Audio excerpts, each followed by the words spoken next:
Hello and welcome back. We're going to mix things up an ever so small bit today. Today we're going to talk about this. Now, for those that followed the channel for a while, this is the Gl.iNet Slate 7 Pro. The travel room is the follow-up to the non-pro edition. And I do have a review in the works for this, talking about what it can and crucially can't do. However, today we're going to do things slightly different. This is Gerard.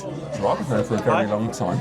And we were talking for a long time about the fact that, frankly, he travels the world on and off quite a lot. He works remotely. He does a lot of stuff with tech. I wouldn't say you're deep law tech. No. Would you? No. And I believe that most users in 2026 need a travel router. So rather than do the normal before you buy, should you buy video, I'd like to talk about why I believe you, Gerard, should have a device like this. Okay. Okay? So, number one, this sounds like a bit of an Avon catalogue thing. That's why we're doing this in the pub. We're trying to do it dead casual. So, number one, say when you and your lovely wife travel the world, right? Yeah. How many devices do you have on you, aggregate? And have a pint. Generally, just our phones, maybe a battery pack. So, battery Two. pack, do you have like tablets or anything like that? Or laptops? Or Occasionally a laptop. So, you might work remotely, right? Yeah. So you've got those devices, so straight away, when you are connecting to the Wi-Fi in the terminal, the Wi-Fi on the airplane, the Wi-Fi the airport, when you get to the hotels and everything in between, you're already going to be exchanging a lot of packets of data with a lot of sources that, frankly, you don't know who they are.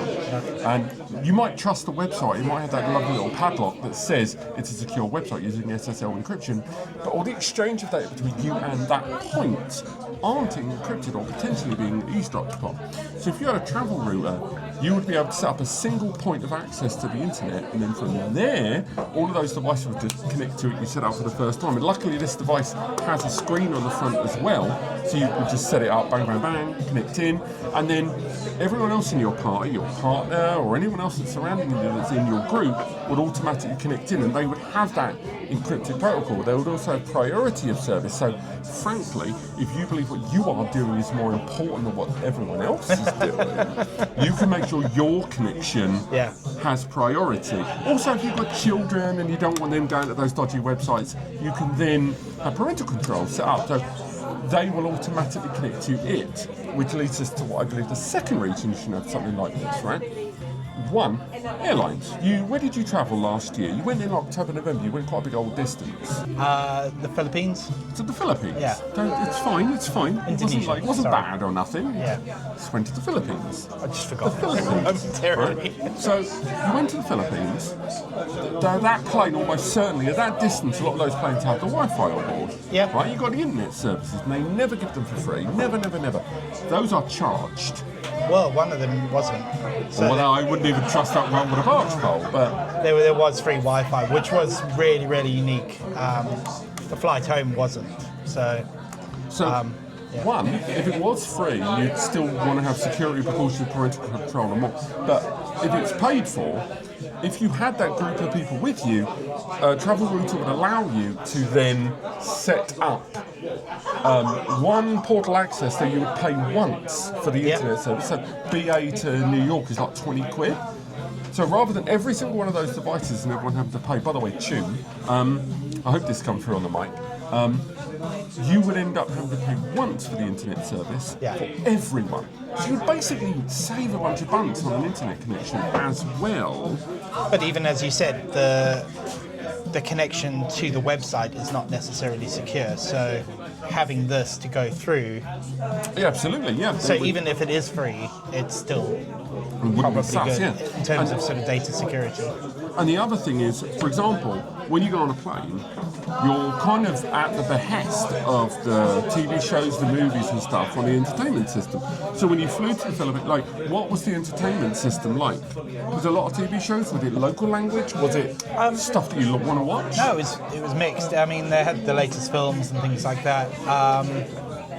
And a whole lot of TV shows. People were watching reruns of Friends, but also sort of latest movies out there. Sorry, I'm laughing because everyone around us is dancing to this music. I wish you could see it.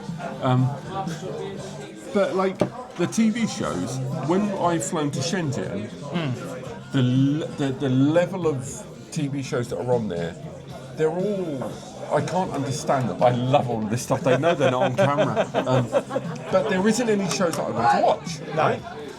What this will allow you to do is not only use the internal storage to set up a media server so everyone can access that media, but you just stick in a USB. So then everyone in your group has now got TV to watch. So you turn up with this, you connect a USB with crap loads of telly that you've either downloaded from Netflix, downloaded from Prime or stuff that you own, and then they can all wirelessly connect to it. I did end up downloading a lot of stuff beforehand, podcasts but and you were limited things storage like that. as well, because you want to take photos when you're out there.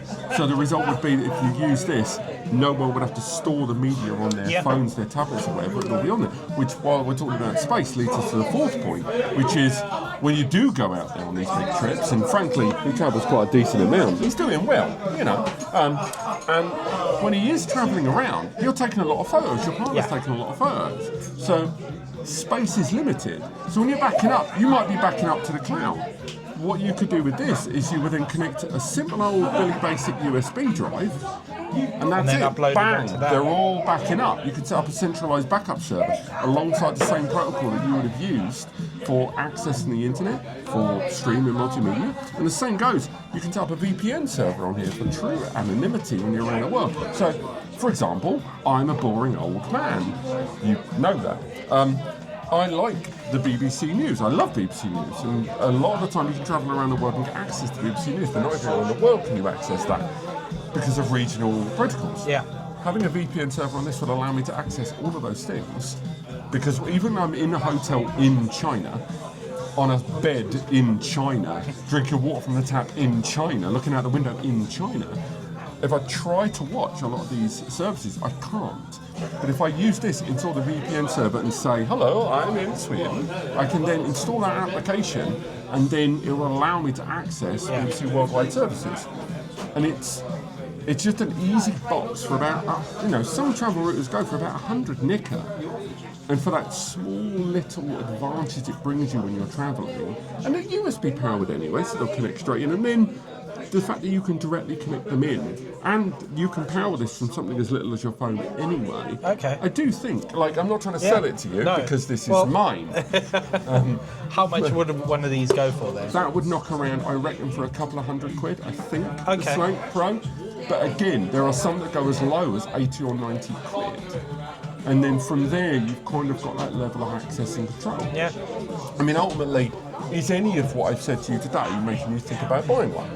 Definitely, yeah. Good, because you probably won't. You'll just take one off of me because we're friends. But I generally think a lot of users don't understand that travel routers exist. But this has just been a pub talk here with Gerard and myself talking about travel routers. And maybe this is something that you guys want to see more of, because ultimately a lot of the time it's easy to get caught, I kind of can't see the wood for the trees.